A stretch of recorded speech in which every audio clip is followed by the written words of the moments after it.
Bonjour tout le monde. Je vous propose de vous asseoir pour celles et ceux qui le souhaitent. Merci de nous avoir rejoints. Nous allons démarrer avec des pitchs inspirants, puisque l'un des objectifs clés de SACIS, c'est de mettre en lumière la diversité des engagements en faveur des solidarités. Et donc, pour inventer les engagements de demain, il convient donc d'être inventif, de se tourner vers des initiatives inspirantes, forcément vertueuses. Partout en France, des citoyens porteurs de projets montés en collectif ou en association réinventent toujours et encore les modes de solidarité.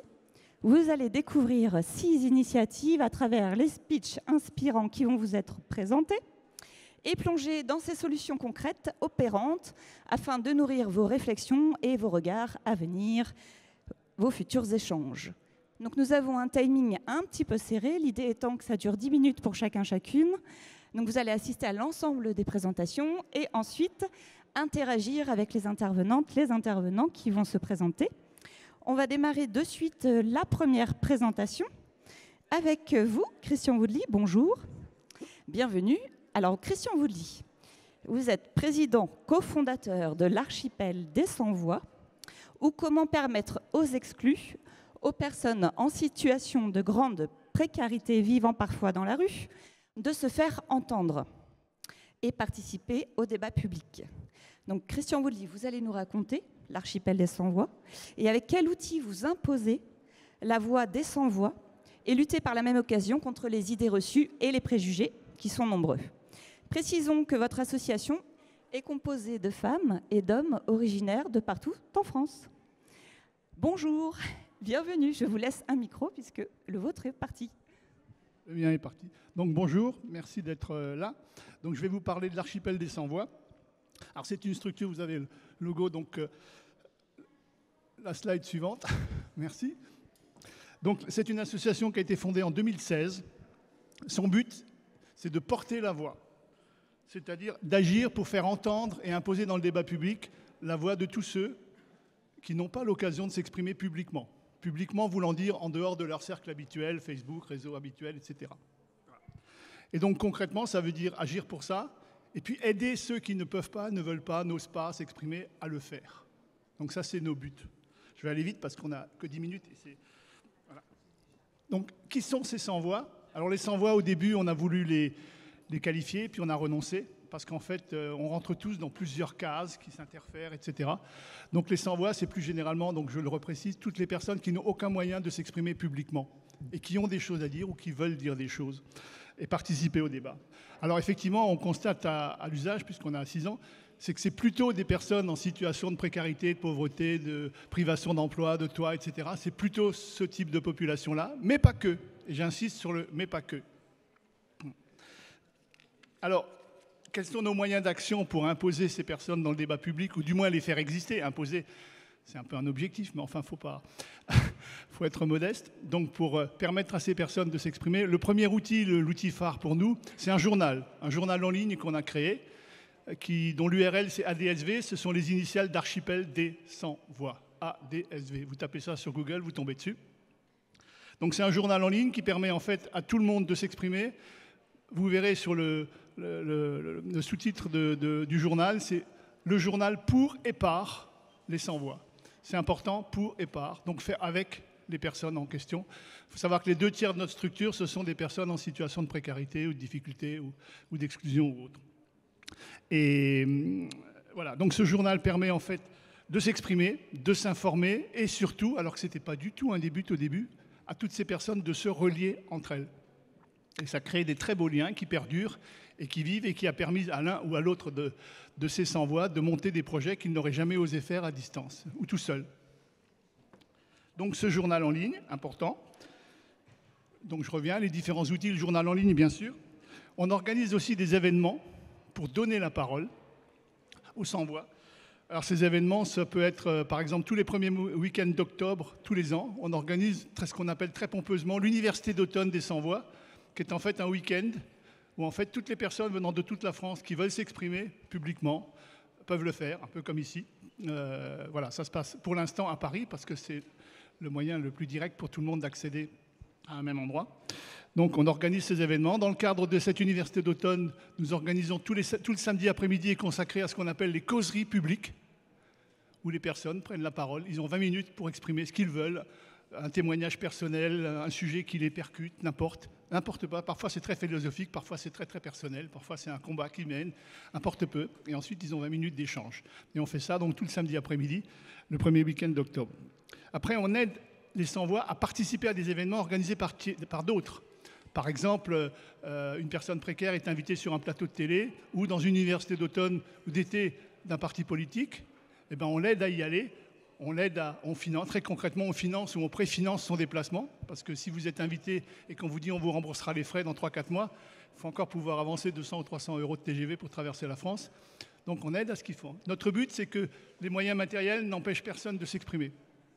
Et parfois, pour certains cas, on les accompagne parce qu'il y a des personnes en fragilité qui ont envie de s'exprimer mais qui ne sont pas à l'aise dans les transports en commun, si on leur dit mais tu prendras le métro, le truc, ben, ils n'y vont pas parce que ce n'est pas leur truc. Et donc un bénévole les accompagne pour leur permettre de s'exprimer. Donc le but, c'est de permettre de s'exprimer. Voilà. Donc on a également l'aide à l'expression, c'est-à-dire qu'à partir du moment où on porte les voix, on aide aussi les personnes à s'exprimer, à écrire ou à faire des petites vidéos ou autres. Et puis après, on relaye tout ça sur les réseaux sociaux, que ce soit Twitter, Facebook, enfin moi je ne suis pas très geek, mais voilà, sur les réseaux sociaux. On a aussi une chaîne YouTube où on met en ligne des vidéos qu'on réalise lors des causeries. Et alors je veux juste préciser, parce que je ne l'ai pas fait à la première page, on se veut donc un porte-voix. En aucun cas, on n'est un porte-parole. C'est-à-dire qu'on s'interdit de parler à la place d'eux ou pour le compte d'eux. C'est vraiment une philosophie de base. C'est-à-dire qu'on donne l'occasion à des gens de s'exprimer. Si des gens veulent s'exprimer, on fait tout pour qu'ils puissent le faire. En aucun cas, on prend la parole pour eux ou on s'exprime au nom de, je ne sais pas, de précaires, de SDF ou autres. Et puis, sur la page. Voilà, alors le point de départ pour l'histoire rapidement de l'association, parce que le temps passe très vite, c'est bien sûr une rencontre, comme toujours, ou comme souvent. Hein. C'est avec Isabelle Morer, qui est une précaire de Mulhouse, qui a élevé seule ses enfants, qui est précaire depuis 30 ans, qui a élevé seul ses enfants, qui a eu un petit peu de notoriété en 2013, ouais, ça c'est pas récent, dans une émission que les plus anciens d'entre nous connaissent, qui s'appelait Des paroles et des actes de David Pujadas, où elle avait scotché Jean-François Copé. Et du coup, elle avait fait le buzz, elle avait été invitée sur tous les plateaux télé. Vous tapez Isabelle Morer sur Google et vous avez des dizaines de vidéos de son intervention. Et donc, elle a écrit un livre qui s'appelle « Je ne baisserai plus les yeux ». C'est tout un programme. Voilà. Et à l'occasion de la sortie de ce livre, je l'ai fait intervenir dans un certain nombre d'associations où je suis. Et c'est dans une de ces soirées, qui n'est pas d'une conférence, hein, puisqu'elle n'est pas conférencière, elle parle de sa vie avec ses tripes, que quelqu'un s'est levé dans la salle et a dit « Mais pourquoi est-ce qu'on n'entend pas davantage ces gens-là » Voilà. Et on est quelques-uns le lendemain à se dire « Tiens, la question qui a été posée hier soir, qu'est-ce qu'on en fait ?» Et puis un an plus tard, on crée l'association, dont Isabelle est bien sûr membre d'honneur. Voilà. Alors rapidement, qu'est-ce qu'on a fait en 6 ans? Donc en 14, c'est le livre d'Isabelle, excusez-moi, qui est paru.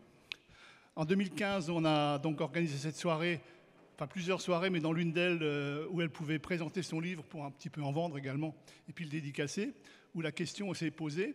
Et donc un an plus tard, en 2016, on a créé l'association. Cette même année, on a organisé des réunions publiques, des petites réunions à quelques-uns, mais aussi une très grande réunion publique à Paris, où on a réuni un samedi après-midi 250 personnes dans une grande salle. Ça devait durer 1h30, ça a duré 3 heures, il n'y a personne qui est sorti, avec 4 précaires, 4 personnes en situation de précarité, qui ont pu s'exprimer, parler, échanger, répondre à des questions, etc., devant 250 personnes. Et c'est à la sortie de cet événement qui était plutôt réussi que s'est posée la question, qu'est-ce qu'on fait pour continuer? On en fait un deuxième, un troisième, un quatrième. C'est lourd, c'est compliqué, c'est coûteux. Et c'est là qu'est née l'idée du journal. Voilà, donc un an plus tard, on a lancé le journal en ligne. Hein. On a aussi, en 2017, on est présent dans le film de Michel Pouzol. Je ne sais pas si les uns ou les autres d'entre vous l'ont vu. Pourquoi nous déteste-t-il tant, nous les pauvres? Michel Pouzol, c'était un député de l'ancienne mandature, qui était en fait au RMI avant d'être député.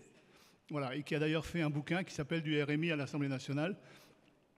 Et donc il a fait un film de son histoire, puisqu'il vivait dans un cabanon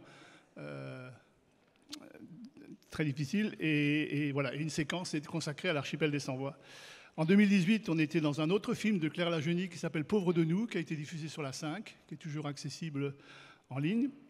Ou également une séquence... Enfin non, « Pauvres de nous », ce sont 5 témoignages dans 6 témoignages de personnes en situation de précarité tout au long de l'âge. C'est-à-dire qu'il y a un jeune adolescent, il y a une personne de 20 ans, il y a une personne de 30 ans, il y a une maman de 50, et puis il y a une mamie de 60 ou 65 ans. Et sur les 6 ou les 5, il y en a 3 qui sont des archipéliens, qui sont membres de l'association. Voilà. Donc ça nous a permis de nous faire un peu connaître et de faire bouger un peu les choses. Ensuite, en 2019, je crois qu'il y a le président de la FAS qui est là, ou qui est dans les murs, on a participé au CESE, au grand débat social, à la restitution du grand débat social. Vous vous rappelez, le grand débat organisé par Jupiter, dans lequel il n'y avait absolument aucun point social. Et donc la Fédération des acteurs de la solidarité avait décidé de lancer un grand débat social, avec des questions sociales. Et on a participé assez activement à la restitution de ça au CESE, à la demande de la Fédération. On a organisé notre 2e université d'automne. En 2020, année Covid, université d'automne quand même. On est passé entre les gouttes et on est arrivé à l'organiser le premier week-end d'octobre 2020. En 21, rebelote, université d'automne. On a participé à une émission qui s'appelle Étiquette, avec comme sujet les ex-sans-abri, où sur les 6 personnes qui témoignent, qui est en ligne sur la plateforme France TV /. Ce sont des documentaires qui sont en ligne sur des sujets divers et variés, dont là, il y a un sujet, les ex-SDF. Et sur les 6 personnes qui témoignent, il y en a 3 qui sont des archipéliens, dont Elina Dumont, qui était en spectacle ici hier soir, et qui est la marraine de l'association. Voilà. Et en 2022, donc cette année, entre autres événements qu'on essaye d'organiser, on permet à des sans-voix de participer à une formation, d'être formateur, puisqu'on a passé une convention avec un organisme de formation qui a répondu à l'appel d'offres du gouvernement dans le plan pauvreté.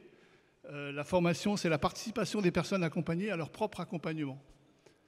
Et donc, il y a 13 sessions sur l'année, et chaque session est animée par un formateur professionnel et un sans-voix de l'association, en binôme, ce qui permet en fait à ces personnes, qui sont normalement de l'autre côté du comptoir, d'avoir devant eux des travailleurs sociaux et de leur apporter leur vision à eux du travail social et de ce qu'il faudrait pour qu'ils soient mieux accompagnés. Et donc c'est dans 13 villes de France, je crois qu'il n'y a pas Nantes malheureusement. Donc il y a 13 sessions tout au long de l'année dans 13 villes de France. Et ils ont le statut de formateur et ils sont bien sûr rémunérés et dédommagés pour ces actions. Voilà. Et donc je m'arrêterai là. La dernière, c'est juste... Voilà, c'est les programmes en fait des causeries d'automne, des causeries publiques qu'on organise. C'est peut-être trop petit pour voir, mais il y a des sujets très très variés. Il y a de la philosophie, il y a des sujets très très personnels, il y a des combats personnels, il y a des femmes agricultrices qui sont venues parler de la difficulté des femmes en milieu rural. Enfin, les sujets sont très très vastes. Et donc la dernière diapo, notre prochaine université d'automne, c'est le premier week-end du mois d'octobre, et puis si vous voulez venir sur Paris, vous êtes invités à nous rejoindre avec grand plaisir. Voilà.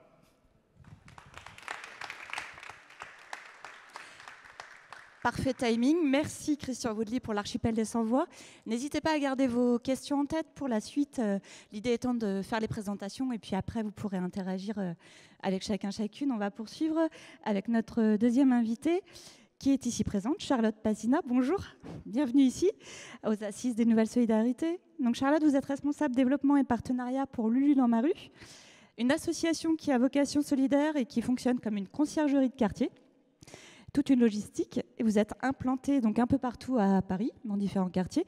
Et puis l'idée étant de faciliter le lien entre des personnes qui ont besoin d'argent et d'autres qui souhaitent rendre des services. Et vous les appelez les Lulu aux 1000 talons. Voilà. Absolument. Je vous laisse démarrer. Merci Charlotte. Merci beaucoup. Bonjour à chacun et chacune et bon appétit pour ceux qui dégustent le superbe repas que j'ai pu tester très rapidement avant d'intervenir. Alors, Lulu dans ma rue, qu'est-ce qui se cache derrière ce nom d'Hurluberlu ? C'est un projet un peu fou qui a été créé il y a 7 ans par Charles-Édouard Vincent et Emma Viret qui avaient fait 2 constats. C'est qu'aujourd'hui, les villes, les habitants des villes peuvent être dans des situations d'isolement et être coupés des liens de solidarité traditionnelle de leur famille, de leurs amis. Et qu'en même temps, dans les villes, il y a des personnes, comme vous le disiez, parce que c'est un peu notre mantra, qui ont 1000 talents et qui n'arrivent pas à les valoriser justement pour venir en aide sur des petits coups de main du quotidien avec des personnes qui sont effectivement coupées d'aide dans des petits services qu'ils souhaiteraient voir réalisés pour adoucir leur vie. Donc concrètement, Lulu, qu'est-ce que c'est? C'est en fait un moyen de mettre en relation les habitants d'un quartier avec des Lulus, qui sont en fait des personnes qui vont pouvoir venir chez des personnes qui habitent leur quartier pour rendre des services du quotidien, d'aide du quotidien. Donc ça va du petit coup de main d'arroser vos plantes, de promener votre animal de compagnie, aux petits besoins de bricolage, fixer une tringle à rideau ou réaliser un petit brin de ménage. Donc ça, c'était vraiment le cœur du projet Lulu dans ma rue, c'était de faciliter cette mise en relation entre des habitants et des Lulus, qui sont en fait des personnes qui sont désireuses de retrouver un chemin vers l'emploi grâce à des métiers, des petits métiers de coup de main du quotidien, qui leur permet en plus de reprendre facilement estime de soi, car en fait ce qu'ils expérimentent chez Lulu, c'est que quand ils font une prestation chez un habitant de quartier, ce n'est pas qu'une prestation, en fait c'est rendre service à quelqu'un et avoir tout de suite un remerciement et un travail gratifiant pour eux, pour ces personnes qui sont effectivement en grande partie chez Lulu dans ma rue en insertion. La majorité de nos Lulus sont des personnes qui étaient en chômage de longue durée pour X, Y raisons, que ce soit en raison d'une situation de santé, en raison d'un manque de qualification, où on a aussi beaucoup de personnes en situation de famille monoparentale, donc pour qui le fait de travailler en salariat est très compliqué pour gérer leur emploi du temps. Et donc, ce qui me permet, en parlant de flexibilité d'emploi du temps, d'expliquer en fait quel est le statut de nos Lulus. En fait, les Lulus, ce sont des travailleurs indépendants chez nous. Et c'est ça qui est assez nouveau dans le secteur de l'insertion par l'activité économique, qui aujourd'hui fonctionne par de l'insertion par le salariat dans des chantiers d'insertion, dans des entreprises temporaires d'insertion. Lulu dans ma rue est arrivé dans cet écosystème en proposant finalement un autre vecteur d'insertion qu'est le travail indépendant. Donc en fait, nous, quand on accueille des Lulus chez nous pour réaliser des petits coups de main auprès des habitants de leur quartier, donc à l'échelle d'un arrondissement ou de plusieurs arrondissements, on les accompagne à devenir micro-entrepreneurs. Donc on les accompagne dans la partie administrative pour déconstruire toutes les peurs qu'il peut y avoir derrière être son propre chef. Ça, même pour des personnes qui ne sont pas en insertion ou qui n'ont pas été en chômage de longue durée, c'est quand même un sacré pas de devenir le propre maître de son emploi du temps et de son activité.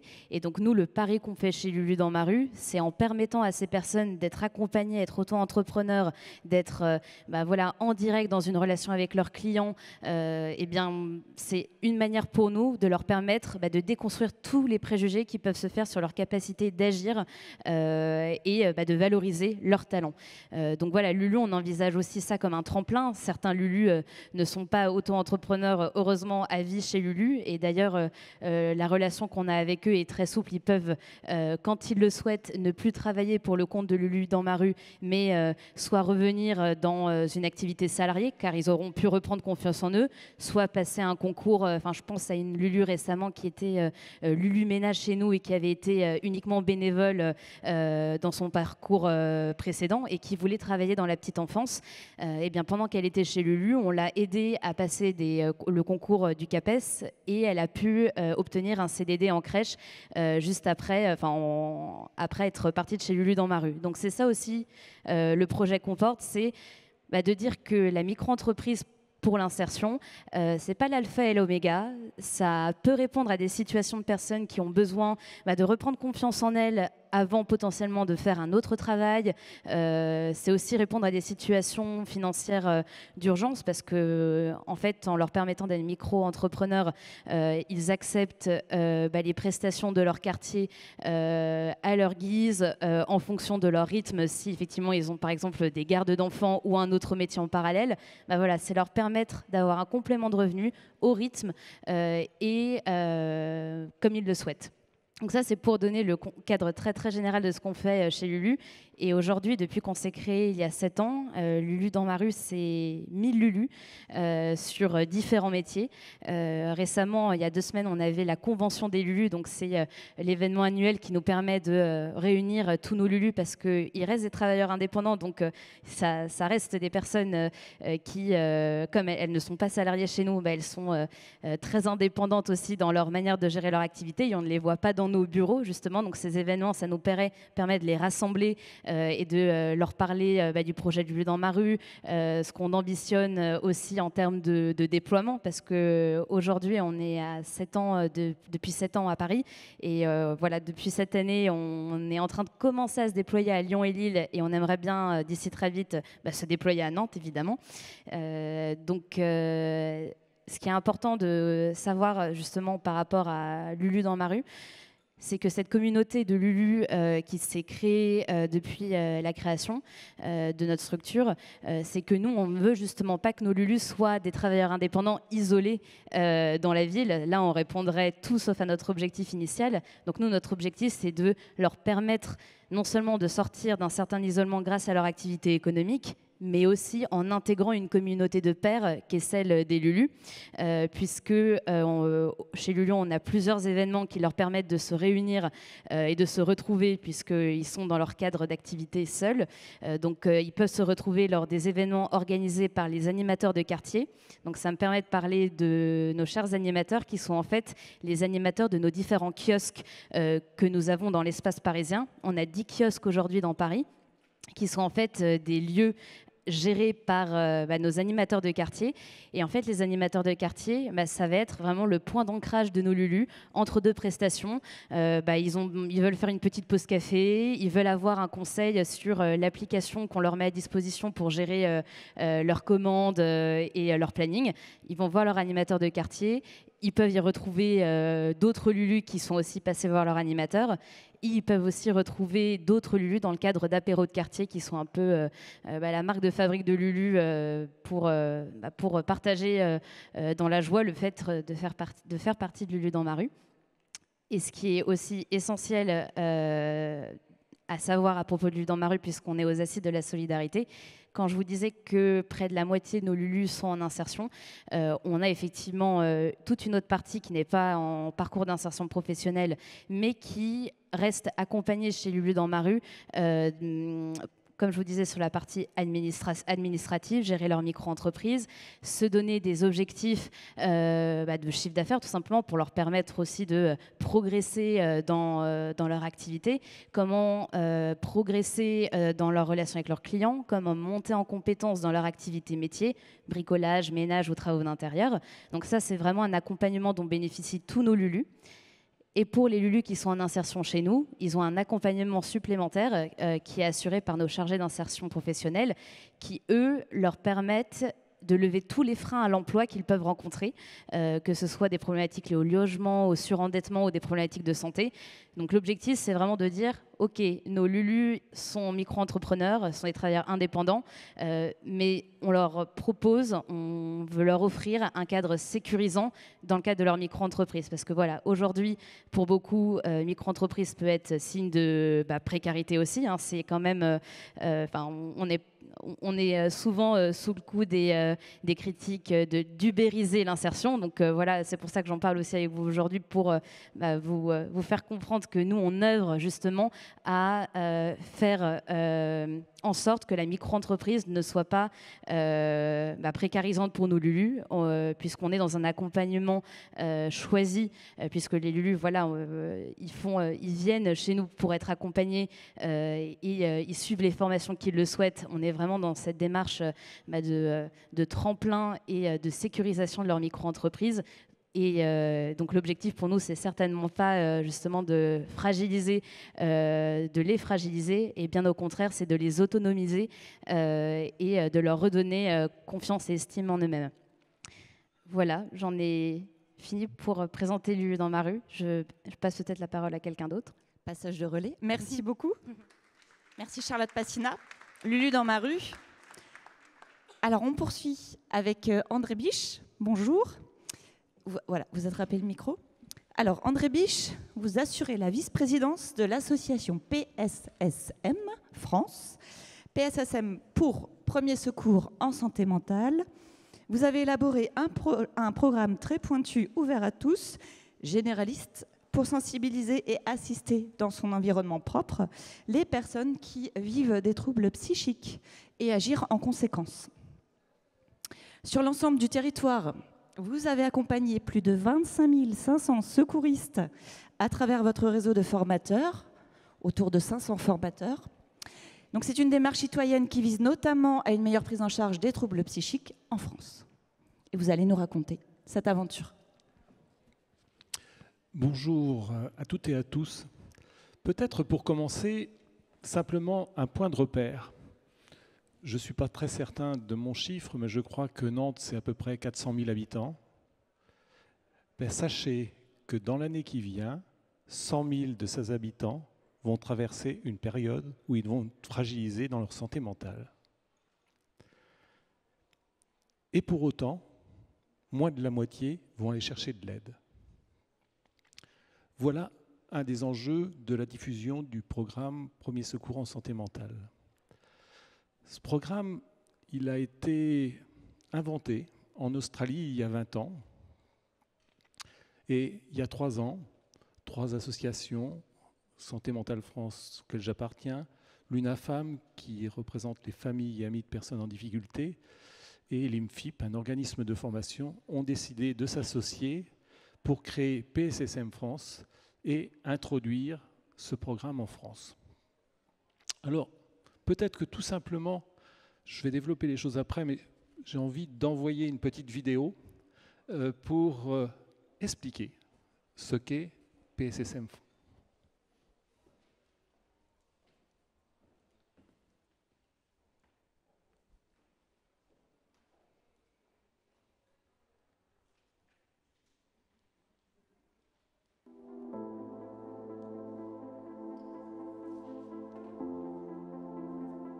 On connaît tous les secouristes physiques, quand on apprend à faire un massage cardiaque, quand on apprend à alerter en cas d'accident par exemple. Et bien, les premiers secours en santé mentale, c'est le même principe pour les problèmes liés à la santé mentale. La dépression, les troubles anxieux, les troubles psychotiques, les troubles liés à l'utilisation de substances et aussi les situations de crise, par exemple la crise suicidaire, les attaques de panique. Les personnes vont suivre 2 jours d'enseignement, c'est une formation qui est dynamique. Donc on va faire beaucoup d'exercices, il y aura des vidéos, des mises en pratique. L'objectif, c'est que les personnes, au bout de ces 2 jours, ont acquis des compétences pour pouvoir intervenir. Je suis un peu obligé de te poser une question, là, parce que je suis soucieux vis-à-vis de ta situation et voilà, j'ai besoin de te poser cette question-là. Est-ce que tu as pensé à mettre fin à tes jours ou à te suicider? Par moment, oui. Ouais. Des fois, c'est trop dur. Il y a des solutions, il faut simplement aller taper aux bonnes portes. Donc si tu veux, je peux te donner ne serait-ce que les adresses, les numéros de téléphone et on peut prendre rendez-vous, je peux t'accompagner. Il faudrait que tout le monde soit formé à ça parce qu'on va tous être confrontés un jour ou l'autre à quelqu'un soit qui va être en dépression, soit qui va avoir des troubles anxieux, soit qui aura abusé de produits. On a tous ça dans notre entourage. Par exemple, quand une personne souffre de dépression, qu'elle présente des signes de cet état dépressif, j'aurais jamais eu l'idée d'aller directement lui demander si elle avait des idées suicidaires. Or là, dans ce programme, j'ai appris les bons mots. Plus on attend pour agir dans un trouble psychique, peu importe le trouble psychique, plus les conséquences seront importantes. Donc l'objectif, c'est de diminuer les conséquences des troubles psychiques.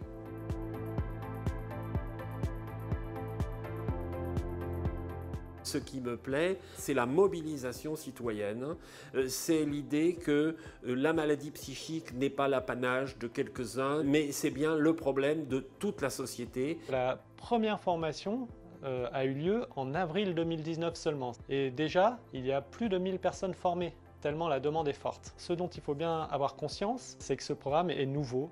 Et donc, il va lui falloir du temps pour infuser dans la société. Et nous espérons que dans les années à venir, ce sera un programme de santé publique majeur qui sera requis pour un certain nombre de fonctions, comme c'est le cas pour les premiers secours physiques.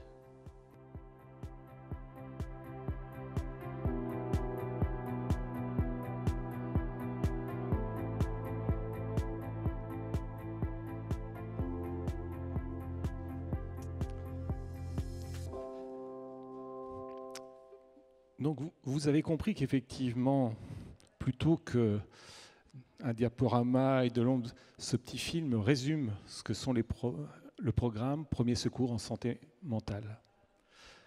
Le premier enjeu, c'est effectivement, j'ai envie de dire, de tordre le cou à un certain nombre d'idées, de représentations sociales qui alimentent notamment des peurs infondées et qui contribuent à faire reculer l'accès aux soins.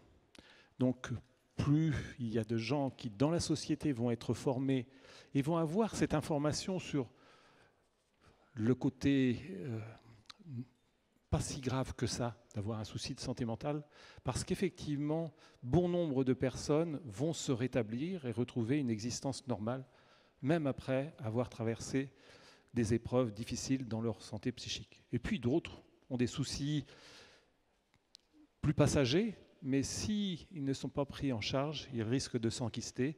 Et effectivement, ça va être encore plus compliqué pour eux. Donc l'enjeu, c'est qu'effectivement, vous, et puis des centaines de milliers d'autres, deveniez des secouristes en santé mentale pour être en capacité de faire ce premier pas, de tendre cette première main, pour pouvoir effectivement mettre des mots sur le malaise que traverse une personne et l'aider à cheminer vers le soin. Donc, une ambition, vous avez eu un premier chiffre qui est effectivement, quand la vidéo a été faite, c'était 10 000.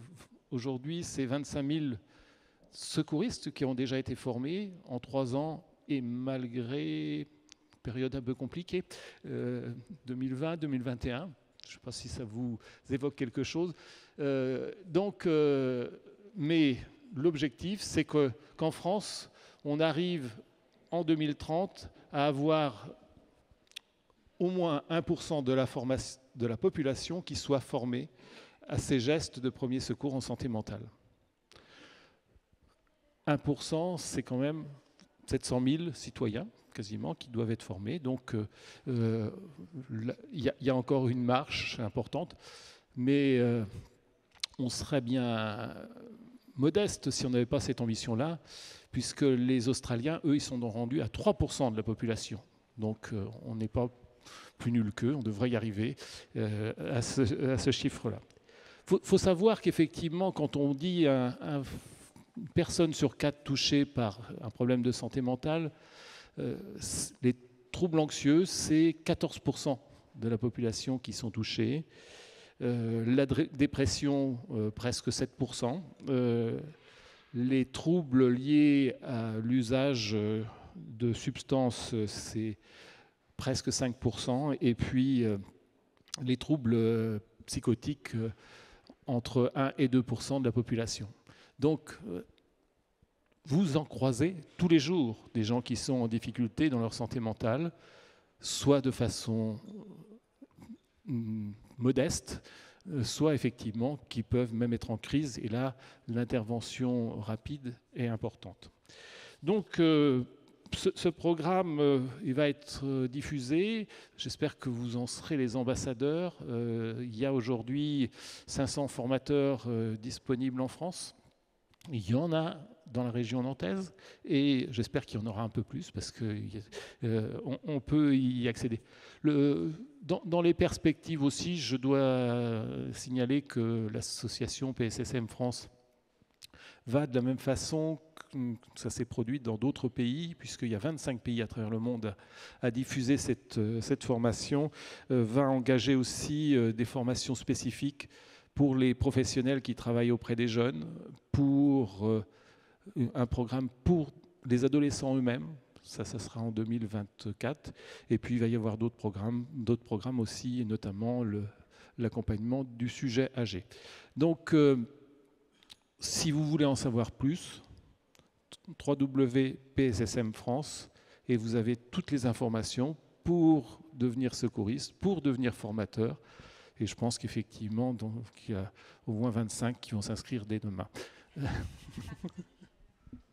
Le pari est tenu. Merci beaucoup, André Biche. Merci. Gardez vos questions en tête, surtout.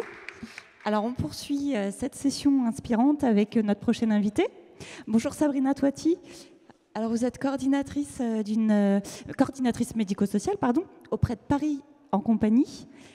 Donc une communauté active de citoyens, citoyennes engagés, mobilisés pour agir concrètement contre l'isolement des aînés, personnes parfois isolées, essentiellement des Parisiens, des Parisiennes, qui sont accompagnés au quotidien dans leurs déplacements à proximité, parfois pour une balade dans le quartier, par exemple, ou un rendez-vous médical. Tout à fait, exactement. Alors, bonjour, merci à la ville de Nantes de nous avoir accueillis aujourd'hui et merci pour l'organisation parce qu'on est en tout cas, moi, je suis très à l'aise et tout se passe super bien. Donc, merci. Alors, je vais vous présenter Paris en compagnie. Paris en compagnie, c'est un dispositif qui vise à lutter contre l'isolement des personnes âgées, qui vise aussi à favoriser leur mobilité en étant accompagnés par des bénévoles à l'extérieur et qui vise aussi à créer du lien dans leur quartier pour qu'elles puissent du coup réinvestir leur quartier. C'est un projet qui est né en janvier 2019, donc on a à peu près 3 ans et demi maintenant, à l'initiative de la ville de Paris et c'est un dispositif qui est porté par 3 structures, 3 grands acteurs de la solidarité à Paris. Donc on va retrouver Lulu dans ma rue, bonjour Charlotte, qui nous accompagne sur la partie communication et digitale, les petits frères des pauvres qui nous accompagnent sur justement la gestion d'un réseau de bénévoles de notre communauté et Autonomie Paris Saint-Jacques qu'on appelle aussi la maison des aînés et des aidants et je pense que sur Nantes ce sont les CLIC, donc Centre local d'information et de coordination qui apporte son expertise sur la personne âgée en soi. Pour vous donner quelques chiffres, à Paris, il y a environ 175 000 personnes qui ont plus de 60 ans et qui vivent seules à leur domicile. Et sur ces 175 000 personnes, il y en a 84 000 qui ont plus de 75 ans. Pour les professionnels de la gérontologie, quand on arrive à l'âge de 75 ans, on peut potentiellement être en perte d'autonomie, s'il nous arrive un pépin de santé, par exemple. Merci. Concrètement, Paris en compagnie, qu'est-ce que c'est? C'est donc des bénévoles, qu'on appelle chez nous des citoyens engagés, qui souhaitent accompagner des personnes âgées selon leurs emplois du temps et selon leur disponibilité. Donc le dispositif est réservé aux Parisiens et c'est bien sûr gratuit puisque les accompagnements sont réalisés par des bénévoles.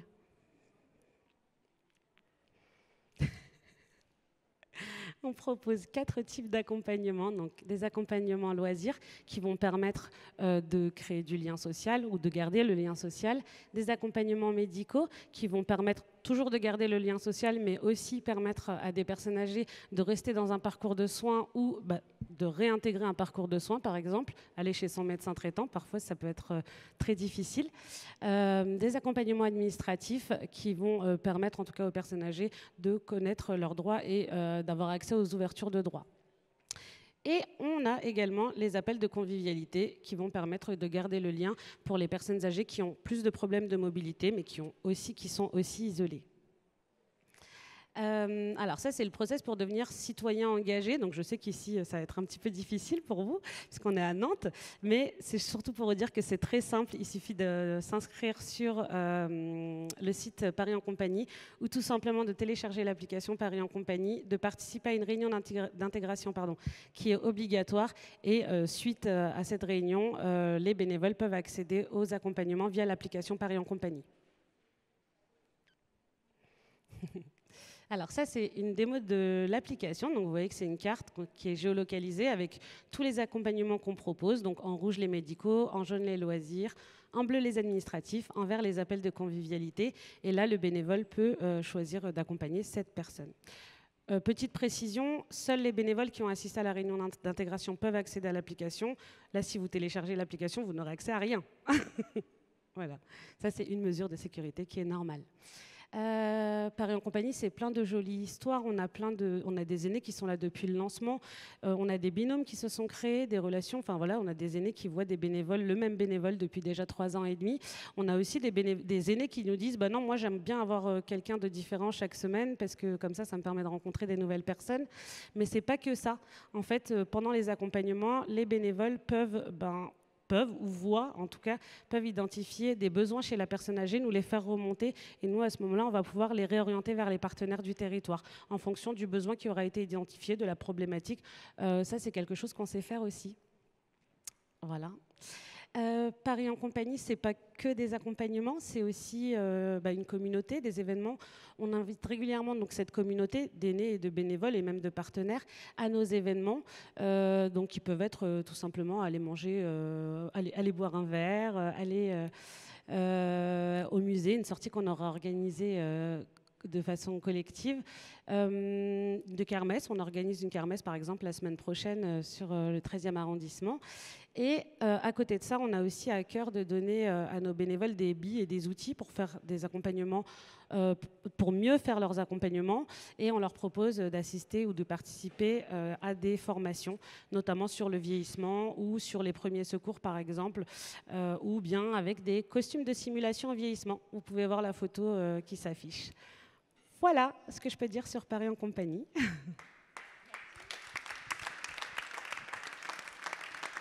Merci beaucoup Sabrina Toiti. On retient donc Paris en compagnie, passage de relais à la belle histoire de l'après-m, symbole d'une victoire de longue haleine contre les inégalités sociales. Alors on part à Marseille de suite. Marseille dans les quartiers nord où un ancien restaurant McDonald's abrite désormais un fast social food et un village des initiatives. L'association de préfiguration pour un restaurant économique et solidaire réunit des habitants du quartier bien sûr, mais pas que, des bénévoles de tout horizon pour des solutions durables, donc apportées aux plus démunis. Vous allez nous raconter, bienvenue à vous Fatih Boirois et Kamel Fouamari. Bienvenue ici à Nantes, on vous écoute. Bonjour à toutes et à tous. Je vais tout d'abord vous raconter cette utopie qui a été initiée et réalisée par des salariés, des travailleuses et des travailleurs, des habitantes et des habitants d'un territoire qui est en souffrance et à qui souvent on rabâche de pouvoir s'intégrer, mais on a du mal à s'intégrer dans le rejet. Du coup, on a pris notre destin en main et on a cherché à pouvoir s'imposer dans une société qui était pour nous injuste. Cette société qui nous obligeait à reproduire ce qu'on subissait. Je vais éviter de parler de la lutte parce que nous, on parle de l'art de la lutte et je vous invite d'aller voir un documentaire qui est sur YouTube, qui est sur nous, qui explique l'histoire de notre lutte. Cette histoire-là qui est extraordinaire, qui a été pas qu'une histoire syndicaliste ou syndicat, qui a été une histoire des syndiqués qui ne portaient pas le même maillot, mais qui avaient la même transpiration pour la dignité des travailleuses et des travailleurs. Donc c'est McDonald's est en guerre contre les quartiers nord. Vous tapez sur YouTube, vous allez voir un peu l'histoire de cette lutte, mais je vais essayer de parler plus de cette utopie, cette douleur, cette souffrance qui règne dans nos quartiers, de dire comment on peut s'intégrer dans le rejet. Avoir dans ce territoire-là, souvent on nous pointe du doigt parce que nous sommes à Marseille, dans des quartiers populaires, dans les quartiers nord. Dans ces quartiers-là, on essaye de nous cloisonner entre soi. On essaye de vider nos frigos, mais quand on vide nos frigos, on a du mal à réfléchir. Quand on regarde nos parents, ils sont en détresse sociale, on est en souffrance pour eux. Quand on y va voir des instituts ou des assistantes sociales, ben, juste avec leur posture, leur regard, ben, on est humilié.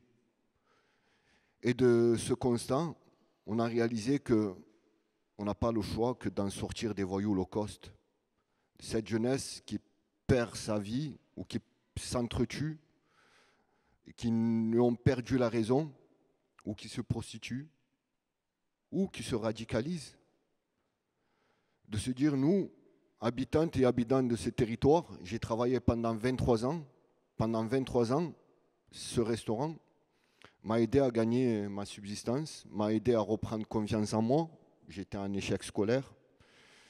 J'ai appris à travailler à travers un outil, qui est l'outil de travail. C'est ce qu'on a défendu depuis le premier jour. Nous ne sommes pas des squatteurs.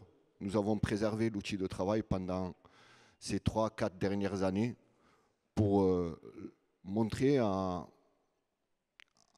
des personnes qui se prennent supérieures à nous, supérieures à l'être, que souvent ils soignent leur image au détriment de nos vies ou de notre dignité, de leur dire il n'y a pas mieux que celui qui ressent la douleur pour mieux l'exprimer. Et cette douleur-là, eh ben, on a essayé de l'exprimer le plus sagement possible. On a essayé de pouvoir réfléchir et ne plus être dans l'émotion, parce que l'émotion nous fait perdre souvent la raison, mais plutôt dans la réflexion, et de se dire comment on pourrait faire face à ce géant qui broie l'être humain, parce que les salariés chez McDonald's sont devenus de la chair à canon. Et on s'est dit, on a réussi à obtenir pas mal de droits. Et quand on a commencé à obtenir ces droits-là, on a commencé à devenir un modèle social très très dangereux pour McDonald's et pour d'autres multinationales, parce qu'on n'a pas le droit de se rebeller, on a le droit d'obéir et de faire ce qu'ils nous disent ou ils nous dictent. Mais nous, on en a marre qu'on nous dise « faites ce qu'on vous dit, mais ne faites pas ce qu'on fait ». Et ça, pour nous, c'est injuste. Et de là, cette machine de guerre qu'on a mis en route, c'était pas de gagner, parce que nous, dans ces quartiers-là, on a oublié de rêver.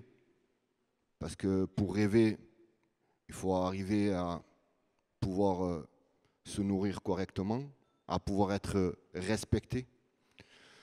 Et ce restaurant n'était pas un restaurant comme les autres, était un restaurant d'insertion, même s'il était sous l'empire d'une multinationale. C'était un restaurant qui tendait la main, c'était la place du village. Quand McDonald's dit « venez comme vous êtes », mais nous, quand on traduit cette phrase, on regarde cette phrase, c'est « venez dépenser votre argent chez McDonald's comme vous êtes ». On a pris cette phrase, on a essayé de la retourner et on a essayé de remettre l'être avant le paraître. On dit « comme vous êtes, vous venez chez nous ». Et je vais laisser mon ami Fatih parler de la suite, parce que la suite, elle a plus d'importance que cette douleur et cette souffrance qu'on a pu subir pendant ces 40 ou 50 dernières années dans ces quartiers-là.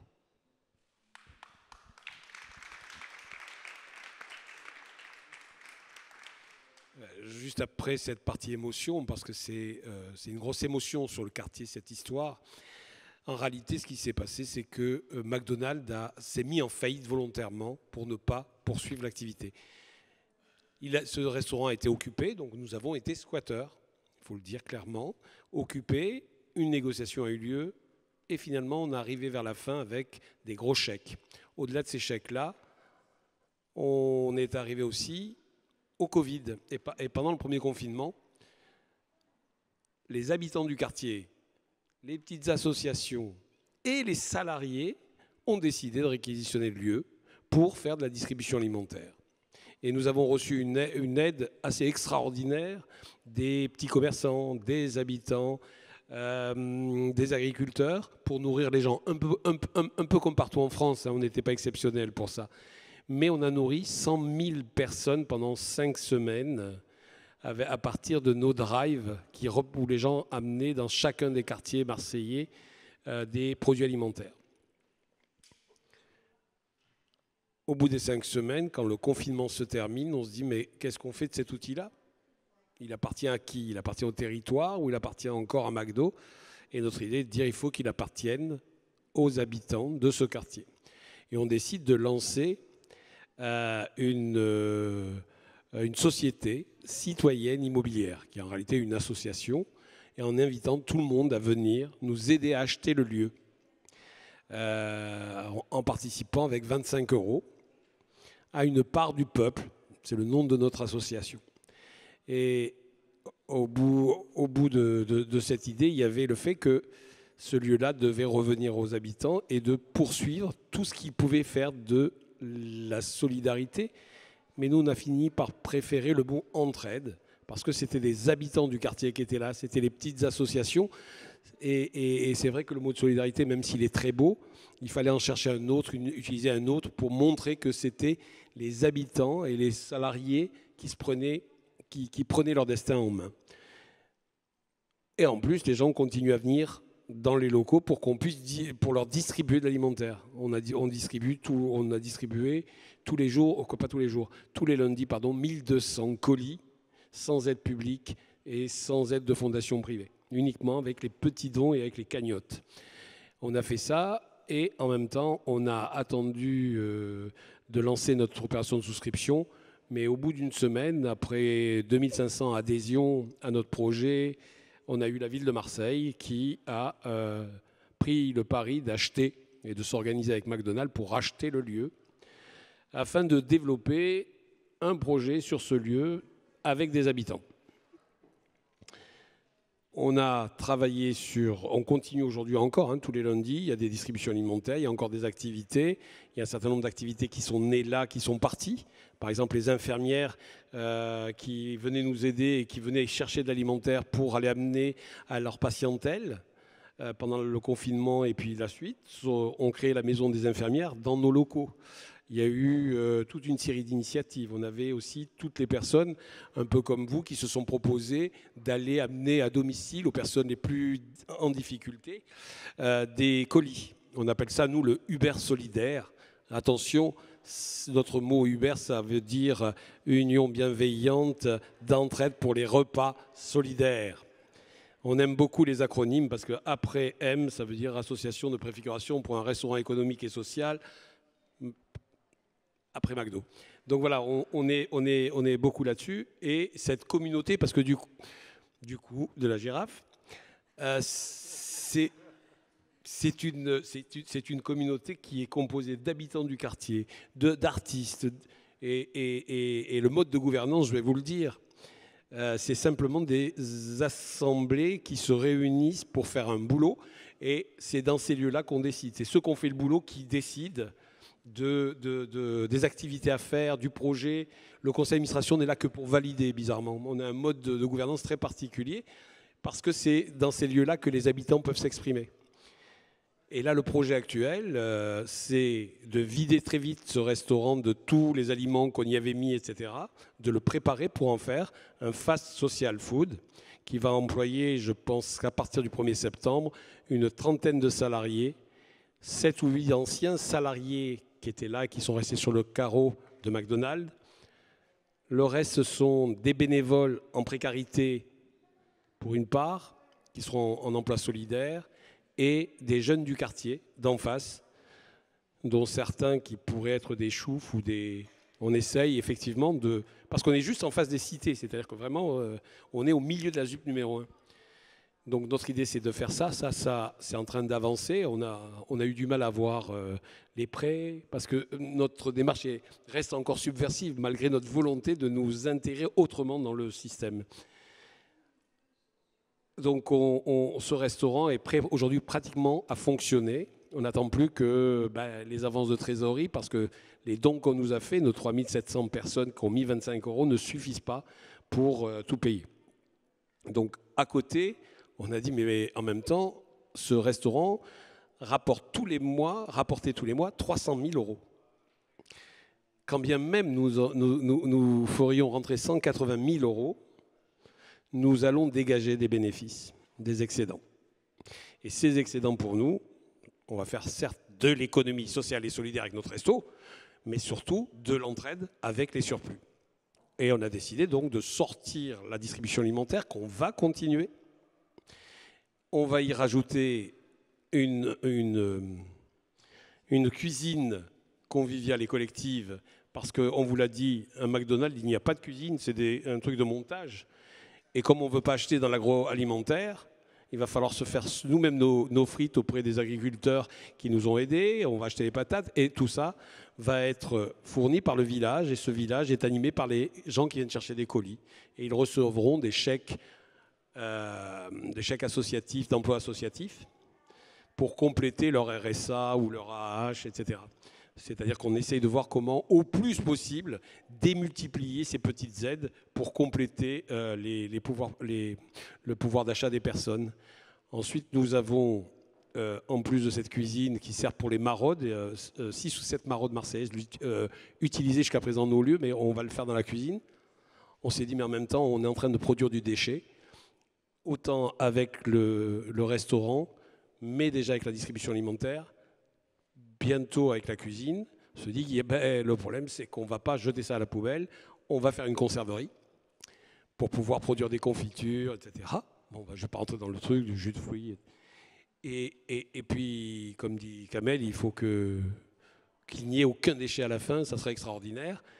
Et derrière, nous travaillons actuellement à l'implantation sur nos parkings de méthaniseurs. On va récupérer tout ce qui est organique, les méthaniseurs, deux méthaniseurs qui vont produire du biogaz. Le biogaz produisant qui sera ensuite transformé en électricité pour nourrir le village en électricité. Et même, on a deux WC à l'extérieur qui seront deux WC publics qui seront aussi attachés à un méthaniseur qui produira lui-même de l'électricité, plus, sans compter, tout le digesta, c'est-à-dire le déchet, encore le dernier déchet ultime, qui n'est plus en réalité que de l'engrais et de l'engrais fertilisant qu'on donnera au jardin partagé de la ville. Voilà, donc voilà le projet. Mais c'est un projet qui est, le plus important, c'est que c'est un projet qui est construit par les habitants. Oui, c'est un projet de vie, comme dit Kamel, projet de vie, village des initiatives d'entraide. Ça ne s'arrête jamais. Comme quoi, moi j'aime beaucoup, mais je ne suis pas le seul, je vous jure, c'est collectif. Ah, là, vous pouvez y aller. Et je vous laisse conclure. Je conclue. Non pas que ce soit pas intéressant. Si, je pour rester conclue. dans le timing, parce qu'il y aura des échanges après. Ce qui est le plus important dans notre projet, c'est le fait qu'il y ait une prise en compte par les habitants de l'économie de leur territoire, pas simplement de la solidarité d'entraide. L'idée, c'est qu'on peut aussi, dans les marges, créer nos propres emplois. Voilà. Merci infiniment. C'est pour avoir la suite après. Merci de votre partage et d'être venu jusqu'à nous. Et c'est surtout pour laisser la possibilité après aux questions, aux échanges.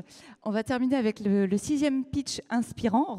On repart à Paris avec vous, donc Sabrina Touati, Soraya Oufrouk, merci. Donc vous représentez la Fabrique de la Solidarité, un lieu à part entière à Paris. Un lieu ressource de mobilisation citoyenne, donc pour tous les Parisiens, les Parisiennes qui souhaitent agir dans le domaine des solidarités. La Fabrique de la Solidarité donc, propose aux associations, aux collectifs de citoyens, citoyennes, une écoute, un accompagnement en matière de recrutement, accueil bénévole également. Et puis là aussi, vous formez, vous renseignez tous les particuliers motivés, l'idée étant d'agir à travers un maillage, un réseau d'acteurs. Voilà, je vous laisse poursuivre et nous présenter comme il se doit la Fabrique. Merci beaucoup.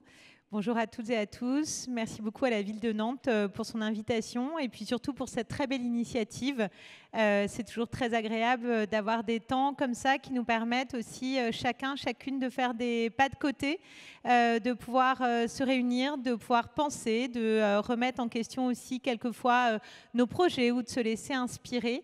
Et puis ça fait des belles rencontres. Donc voilà, certaines, je les connais bien évidemment.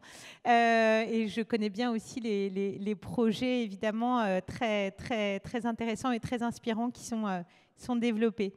La Fabrique de la Solidarité, eh bien, contrairement à voilà, un certain nombre d'entre vous ici, eh bien, ce n'est pas une association, c'est un dispositif de la ville de Paris. C'est 100% municipal, mais pas seulement, puisque c'est un projet évidemment qui se construit et qui est là grâce aux Parisiens et aux Parisiennes, grâce aux associations. Et puis il y a un autre acteur aussi auquel on ne pense pas forcément, que sont les entreprises. C'est un lieu, un dispositif qui a été créé en 2018, au lendemain de la première opération de la Nuit de la Solidarité. La Nuit de la Solidarité, c'est une opération qui, je crois d'ailleurs, a eu lieu à Nantes. Non, pas encore. Bah, il faut, hein. On va donc c'est un outil, une opération qui a lieu chaque année et qui permet de recenser les besoins des personnes sans abri. Cette opération, elle ne peut pas se faire sans les citoyens, les citoyennes, les professionnels aussi de l'action sociale. C'est une opération qui réunit plus de 2000 personnes et toute la nuit, ou une grande partie de la nuit en tout cas, des groupes, donc des équipes de personnes vont à la rencontre des personnes sans abri pour leur demander leurs besoins en matière de santé, en matière d'hygiène sur le quotidien. Cet outil il est important pour améliorer nos politiques publiques et important aussi pour voir comment nous pouvons évidemment mieux répondre aux besoins des personnes sans abri. Et puis, il est important pour autre chose aussi parce que c'est un moyen de rendre visible l'invisible. La première opération de la Nuit de la Solidarité, déjà, vous dire qu'il n'existe pas d'outils qui nous permettent aujourd'hui de recenser les besoins des personnes sans abri. Il y a une enquête qui avait été réalisée par l'INSEE, mais qui est une enquête qui comptabilise, pas qui est dans le qualitatif, qui ne recense pas le besoin. Mais parce que quelquefois les chiffres parlent aussi, eh bien, dès la première nuit de la solidarité, alors que nous étions en plein hiver, alors que les dispositifs du plan d'urgence hivernale étaient ouverts, etc., eh bien, plus de 3600 personnes ont été comptabilisées cette nuit-là sans solution d'hébergement.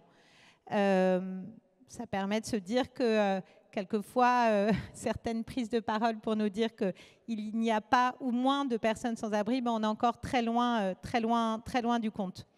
Donc, cette opération a réuni surtout des citoyens. Et pour tout vous dire, quand on a lancé cet appel justement pour réaliser cette opération, on n'imaginait pas avoir un succès aussi énorme. Et là, l'engouement a été vraiment présent, au rendez-vous, puisque voilà, tous ces Parisiens et Parisiennes nous ont dit non seulement qu'ils avaient envie de réaliser cette opération de la nuit, mais surtout ils nous ont dit que toute l'année, ils avaient envie d'agir.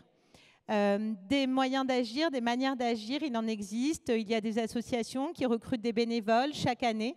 Mais bien souvent, sur les questions de grande exclusion, on ne sait pas forcément comment aller vers une personne sans abri. On a des préjugés, on se pose des questions. La misère, elle est présente dans les espaces publics, dans les transports. On s'est tous posé au moins une fois la question de « est-ce que je lui donne de l'argent ? Qu'est-ce que je fais ? Je vais à la boulangerie, je le connais, je pourrais peut-être lui proposer quelque chose, mais j'ose pas, parce que forcément, cette personne va me dire « moi, ce dont j'ai envie, c'est d'un logement, c'est d'un abri ». C'est un peu plus compliqué que ça. Alors, on a monté la Fabrique de la Solidarité sous l'impulsion de la maire de Paris. Cette Fabrique de la Solidarité, bien pour la construire, évidemment, on est passé par des étapes d'ateliers de construction avec des associations, avec des habitants, avec aussi quelquefois des entreprises qui étaient aussi présentes. Et puis, on a défini plusieurs missions. Alors, c'est pas grave, l'essai, c'est pas bon, mais c'est pas grave, vous inquiétez pas, je connais à peu près le truc par cœur maintenant. On a défini des missions. Alors, la première mission, c'était d'avoir un lieu. Alors, c'était important. Je veux dire aussi, je ne sais pas si je l'ai dit, mais le lieu a été aussi construit avec des personnes en situation de précarité. Et ça, c'est très important parce que leur demande, c'était justement d'avoir un lieu qui ne soit pas forcément un lieu, une structure sociale, une structure, je dirais un centre d'accueil de jour, etc., ou un espace solidarité, insertion, enfin bon bref, tout ce qui existe. Mais dire, nous, on veut un lieu, vraiment un beau lieu, un lieu où on puisse rencontrer des personnes, voilà, où on puisse avoir une programmation culturelle, etc. Mais surtout un lieu où il y ait une vraie mixité, pas un lieu pour les personnes sans abri. Vraiment. Donc, ce lieu, voilà, on l'a construit. Et puis, on a souhaité aussi tout de suite se dire, ce lieu, il faut qu'il rassemble, évidemment, et rassembler tous les acteurs de la solidarité en un lieu unique. Donc, ce lieu, on le met aussi à la disposition, évidemment, des associations. Évidemment, on est un dispositif municipal, donc tout est gratuit. Paris en compagnie peut en témoigner. Voilà. Entre autres, et c'est aussi un lieu où beaucoup de personnes qui sont accompagnées se retrouvent, notamment pour réaliser des groupes de parole. Les travailleurs sociaux aussi l'utilisent beaucoup. Ça permet, comme ici, comme aujourd'hui, de faire le pas de côté, d'être dans un lieu un peu différent et d'essayer de voir comment on peut aussi décloisonner quelquefois un peu les mondes, comment on peut penser un peu les choses différemment. Un autre objectif aussi de la Fabrique de la Solidarité, c'est de former et d'informer les Parisiens et les Parisiennes sur les questions justement de solidarité. Parce que nous pensons que pour agir, c'est bien d'avoir avant aussi justement quelques outils pour le faire. Donc nous avons conçu une formation qui s'appelle le B.A.B.A. de la lutte contre l'exclusion et qui justement donne quelques informations, quelques outils sur justement les questions de posture. Je vous le disais, sur comment aller vers une personne sans abri, se mettre à son niveau justement lorsqu'elle est à terre, lui demander, ça a l'air idiot, mais lui demander si elle préfère, si elle veut un sandwich ou si elle veut autre chose, alors avant même de nous-mêmes prendre la décision à sa place. Voilà, c'est des choses qui sont importantes. Et puis on revient aussi évidemment sur les résultats de la Nuit de la Solidarité. Et puis on parle aussi des différents dispositifs qui existent et qui sont financés par la ville de Paris. Parce que se dire quand on est dans un échange avec une personne que l'on rencontre, quand on est bénévole dans le cadre justement d'une distribution alimentaire, bien souvent on peut avoir des questions. Une personne souhaite rencontrer un travailleur social, et bien de savoir où on peut l'orienter. Une personne a plusieurs bagages, lui dire qu'il existe des bagageries et qu'elle peut mettre en sécurité justement ces différentes affaires. Évidemment, il y a tous les projets citoyens et solidaires aussi que nous essayons de développer évidemment à leur côté, avec aussi bien souvent de la mise en relation. La crise sanitaire a été un moment très fort. Tout le monde en a aussi un peu parlé. C'est à ce moment-là que beaucoup d'outils ont été mutualisés, beaucoup de rencontres ont pu aussi permettre de repenser, notamment dans l'aide alimentaire, aussi un certain nombre de projets. Animer une communauté de volontaires à Paris, évidemment, ça c'est quelque chose que l'on fait aussi les uns et les autres. C'est se dire, un Parisien souhaite agir bien souvent dans son quartier, à son échelle, et donc de se dire qu'il faut aussi trouver les moyens d'animer un peu cette communauté, de pouvoir toujours donner des ressources qui permettent à chacun, évidemment, de développer des projets à côté de chez soi.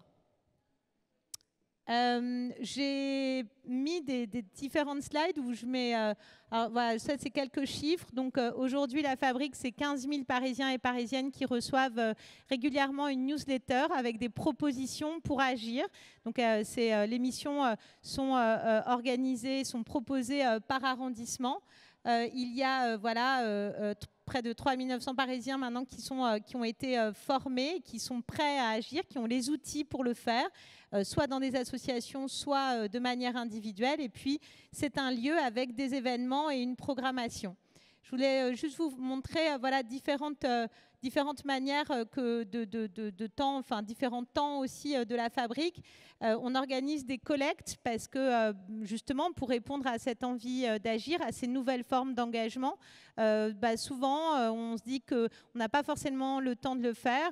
Donc nous on met en place des collectes qui répondent aux besoins évidemment des acteurs du terrain avec des kits de communication. C'est assez simple, c'est une affiche que l'on propose à cette communauté des 15 000 Parisiens ou à une communauté par arrondissement, en leur proposant de relayer cette affiche dans leur hall d'immeuble ou sur leur lieu de travail, et donc de devenir point de collecte. Et puis ensuite, il y a des sessions de tri qui sont proposées à la Fabrique. C'est du coup une manière de... Du coup, j'ai dit... c'est une manière aussi justement d'avoir une action de bénévolat ponctuelle, parce que c'est toujours cette question, comment j'ai envie d'agir mais je n'ai pas forcément le temps de le faire. Là c'est des sessions de 2-3 heures ponctuelles avec là c'est une session de tri, c'est une grande marque qui nous avait donné de la lingerie neuves voilà, que nous avons pu redistribuer.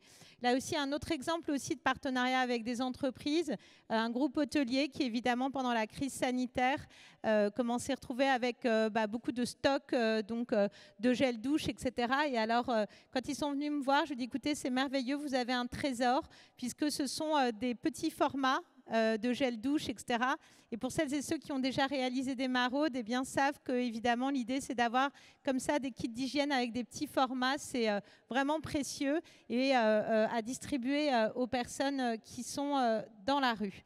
Voilà, je vous disais, un lieu, donc évidemment, où chacune peut s'approprier cet espace avec, voilà, Carnaval notamment. C'est vraiment mis à la disposition des acteurs de la solidarité, forum du bénévolat, et puis différentes expositions. Je voudrais juste m'arrêter sur ce point-là. Pour nous, la culture, c'est vraiment une manière aussi de transmettre de l'information sur les questions de solidarité. L'objectif, encore une fois, de la Fabrique, c'est de parler des solidarités, de parler aussi de celles et ceux que l'on met quelquefois et que l'on met trop souvent de côté. Et puis de faire venir aussi des Parisiens et des Parisiennes qui n'auraient pas l'idée de s'engager.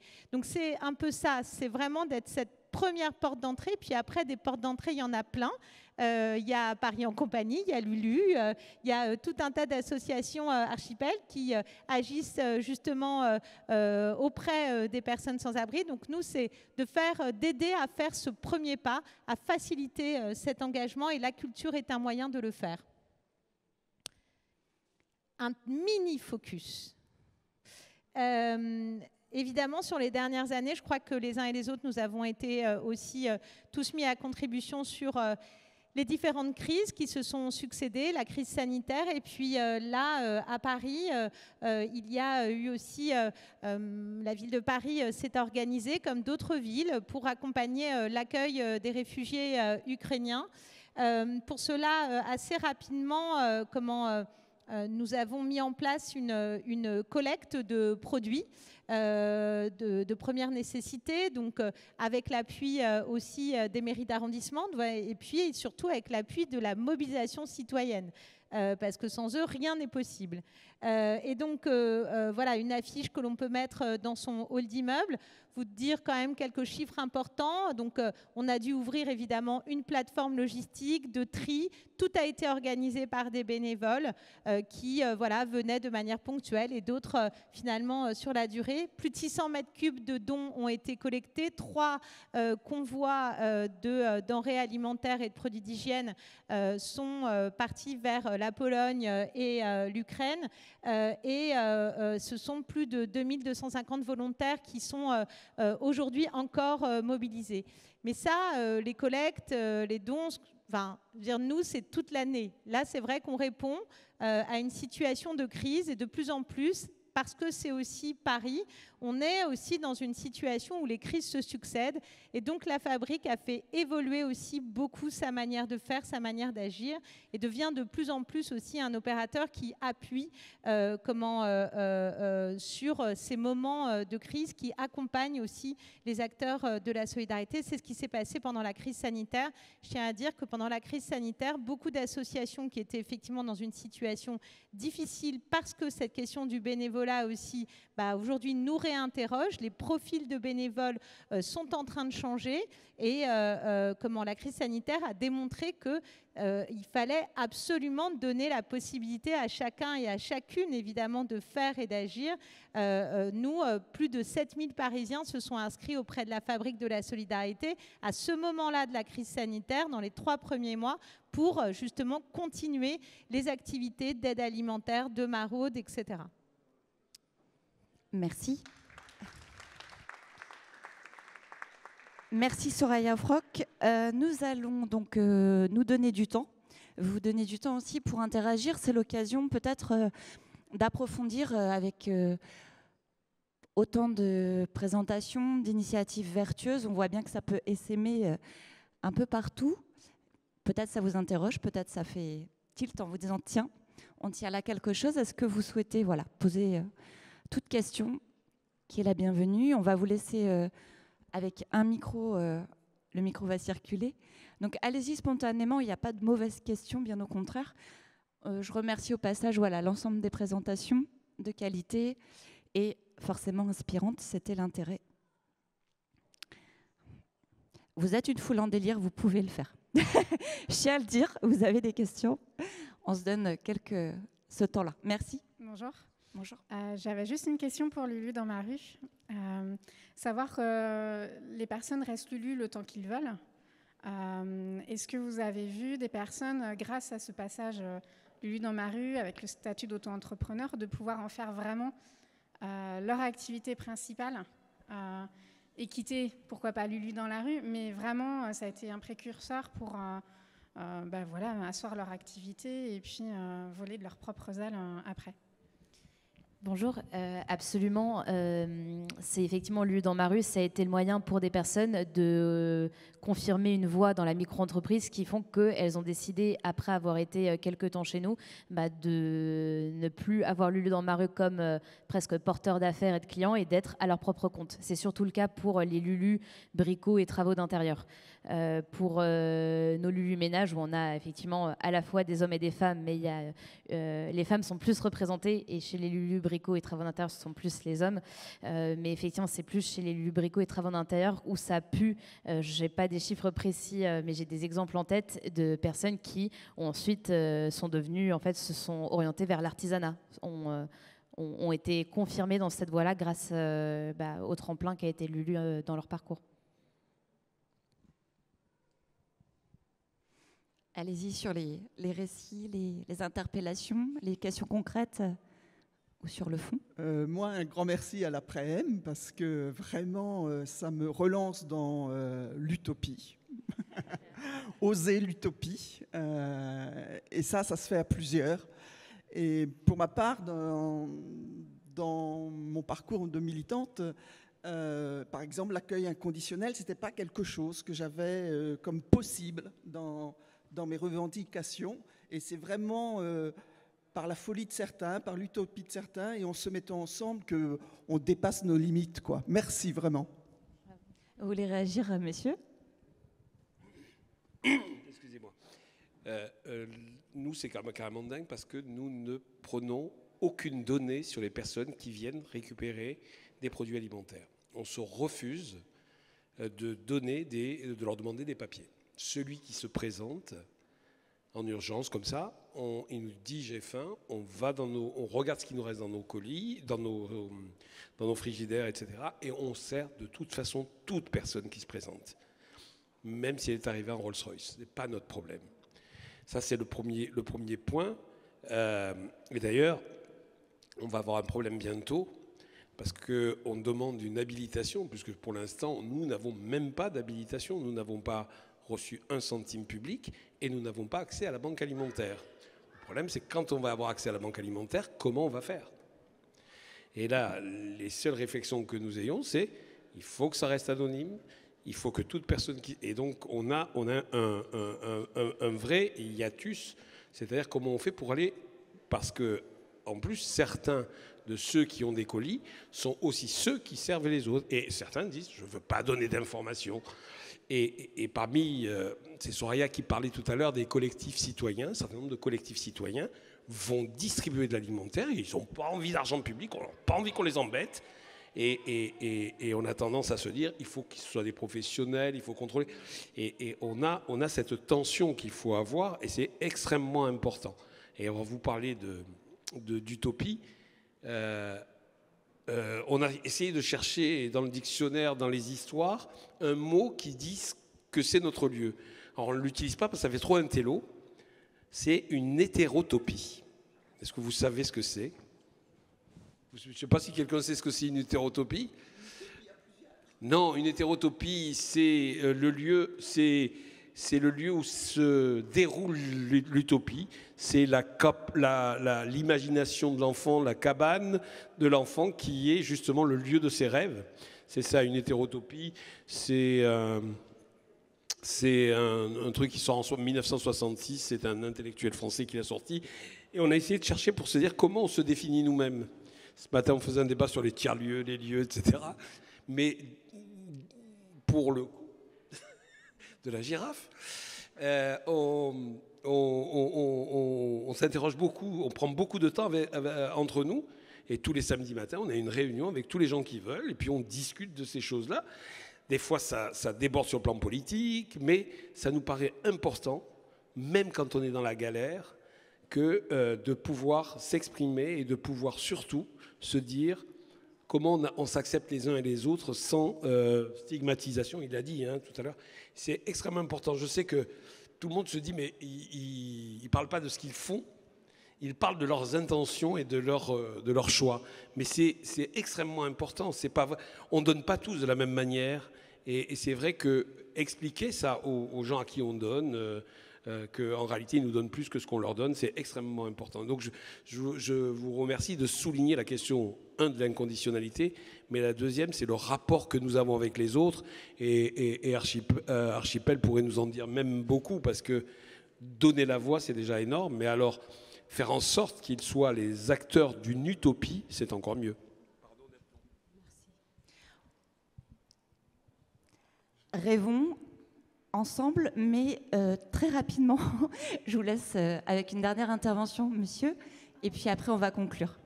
Ou madame, pardon, c'est le temps pour moi. Je tournais mon regard ici. Allez-y, madame. Moi, je voulais remercier ces deux messieurs, parce qu'on est dans une instance qui s'occupe des personnes concernées, et ils se plaignent beaucoup de dédain qu'ils rencontrent chez certains bénévoles dans des associations au niveau de l'aide alimentaire.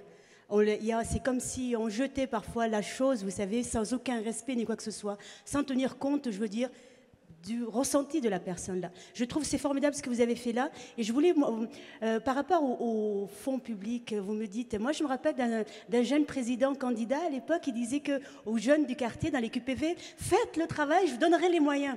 Vous faites du travail, un formidable travail. Est-ce que vous demandez les moyens à la hauteur de tout ce que vous faites? Parce que vous êtes pour la cohésion sociale, qu'est-ce que vous faites, je veux dire? Est-ce que vous essaimez? Est-ce que vous communiquez sur ce que vous faites? Parce qu'il y a une grande souffrance dans la plupart des quartiers français. Moi, à Nice, j'en connais, il y a des petites initiatives, tout ça, mais il faudrait communiquer davantage de ce que vous faites là et montrer à la société que vous êtes aussi partie prenante, qu'on arrête, je m'excuse, je fais partie d'une communauté aussi étrangère qui est comme la vôtre, qui est brimée. On nous accuse toujours, on nous pointe du doigt, on est responsable de cette crise économique et on sait très bien qu'on n'est pas responsable. Donc oui, moi je salue votre activité, votre action, il faut les aimer, en parler davantage. Et les jeunes femmes, il faut leur dire aussi une chose, vous parlez de certaines prostitutions ou autres parce que moi, j'ai fait le pari, je suis tombée très bas, mais je me suis dit, quoi qu'il arrive, je garderai la tête haute. Et je voudrais aussi le dire à certains garçons qui font les choufs, comme vous dites, non, ne choisissez jamais la facilité. Quelle que soit la chose, vous tenez le coup, on vous ferme une fois, deux fois, trois fois la porte, continuez parce que on n'a rien demandé, madame, enfin, on n'a rien demandé, on est venu dans les bagages de nos parents. C'est un témoignage que veut aussi apporter à ces jeunes et de leur dire, voilà. Et c'est surtout cette inconditionnalité qui est vraiment très, très importante. Merci. Merci. Voilà. Merci à vous. Nous, on a une charte de valeurs, mais on arrive un peu à essayer de s'imposer des règles. Et ces règles-là, c'est des règles de dignité. La main qui donne ne doit jamais être au-dessus de la main qui reçoit. Pour nous, ça, c'est important. Et de se dire que nous sommes une ZAD. Nous sommes à Nantes, mais nous ne sommes pas une ZAD, zone à défendre, mais plutôt une zone à développer. De se dire comment on peut arriver à continuer à poursuivre l'histoire de nos parents, pourquoi ils sont venus en France, et que cette France, qui est cette France que nos parents ont défendue, ont libérée, et ont construit. Parce que quand on regarde ces routes, ces bâtiments, mais qui les nettoie? Qui les construit? Certes, on ne les voit pas la journée, parce qu'ils se lèvent à 4 heures du matin. Donc, je remercie à toute âme qui aime bien partager le bien. Parce que ça fait du bien de faire du bien. Merci, ce sera presque le mot de la fin et on vous laisse avec vous, monsieur, pour terminer.